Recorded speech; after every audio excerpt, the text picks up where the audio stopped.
मैं अपने गुरु को प्रणाम करता हूँ। हम लोग पढ़ रहे हैं हिंदी व्याकरण।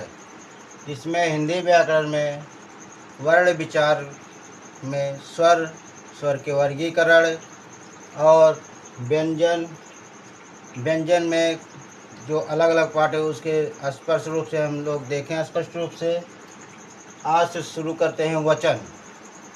हिंदी व्याकरण में वचन जो टॉपिक है, वचन किसे कहते हैं देखते हैं। जिस व्याकरणिक श्रेणी से वस्तुओं अथवा प्राणियों की संख्या का बोध होता है उस व्याकरणिक कोटि या श्रेणी को वचन कहते हैं। अगर एक व्यक्ति है, कोई एक पर्सन है, तो उसे एक वचन कहेंगे।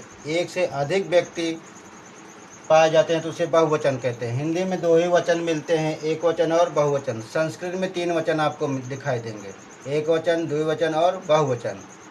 लेकिन हिंदी में दो ही वचन आपको देखने को मिले। वचन के भेद में एक वचन और बहुवचन देखने को मिलेगा। हेडिंग देखते हैं एक वचन का।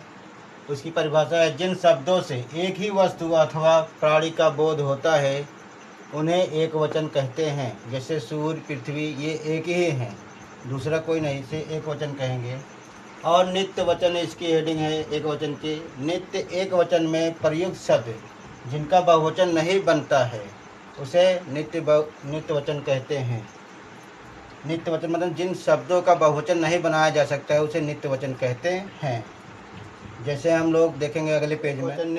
नित्य वचन में देखते हैं हेडिंग है, जो वस्तुएं संसार में एक ही हो, जैसे सूर्य, पृथ्वी, हिमालय, गंगा, अरावली, ईश्वर, चंद्रमा आदि। वार या माह का नाम भी एक ही होता है कि इसको बहुवचन नहीं बनाया जा सकता, जैसे रविवार, कार्तिक, रमजान, अगस्त आदि। तरल पदार्थों के नाम भी एक वचन में ही आते हैं, उसको बहुवचन नहीं बनाया जा सकता, जैसे दूध, दही, घी, चाय, छाछ आदि। अगली हेडिंग है खनिज पदार्थों के नाम। जैसे धात्विक में नित्य वचन जैसे देखने को मिलता है। सोना, सोना को बहुवचन नहीं बनाया जा सकता, चांदी, लोहा, शीशा, पीतल आदि। अधात्विक में कोयला, पत्थर, अभ्रक आदि होते हैं।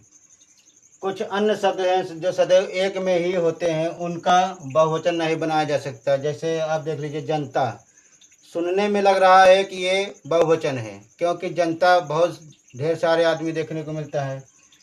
और प्रजा, पुलिस, भीड़, ये सब क्या है, सुनने में लग रहा है बहुवचन है लेकिन ये एक वचन में सदैव रहते हैं। भावात्मक संज्ञाएं एक वचन में होते हैं। भावात्मक मतलब ये होता है कि जो मन के भाव उठे, अपने मन के अंदर आत्मा कहे, वो उसको भावात्मक कहते हैं। जैसे डर, भाव उठ रहा है आपके अंदर, हर्ष, क्रोध, ग्लान, ममत्व, पशुता, बचपन, दिखावा, ये सब भाव उठ रहे हैं मन में, ये सब क्या है, ये सब एक वचन में आते हैं। अब अगली हेडिंग देखेंगे बहुवचन। एक वचन देख चुके हैं, नित्य वचन देख चुके हैं, अब बहुवचन में भी नित्य वचन हम लोग देखने को मिलेगा। इसकी परिभाषा है, जिन शब्दों से एक से अधिक वस्तुओं अथवा प्राणियों का बोध होता है उन्हें बहुवचन कहते हैं।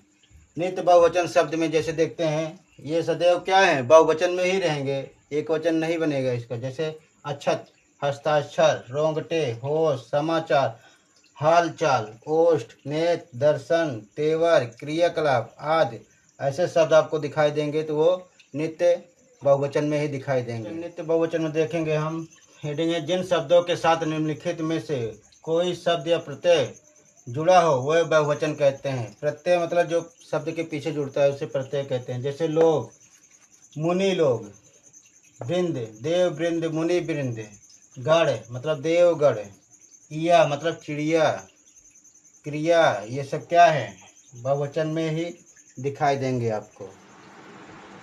एक वचन और बहुवचन में कुछ अंतर देखते हैं। हर एक व्यक्ति, हर एक प्रत्येक प्रति के बाद आने वाला शब्द एक वचन होता है। कुछ वाक्य बनाकर देखते हैं। जैसे वहाँ प्रत्येक व्यक्ति आलसी था, यहाँ पर क्या होगा, एक वचन होगा क्योंकि प्रत्येक व्यक्ति, एक एक व्यक्ति को बताया जा रहा है।